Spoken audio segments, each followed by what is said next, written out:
A nossa oração hoje é de selamento, paz e novo começo. Todos nós precisamos começar de novo.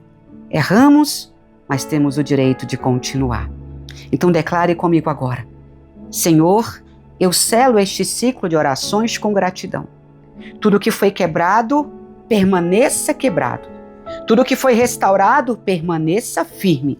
Tudo que foi alinhado, permaneça em paz.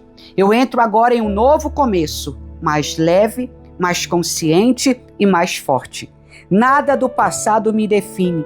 Nada do medo me governa. Eu sigo em paz. Eu sigo inteiro. Eu sigo livre. Em nome de Jesus. Amém.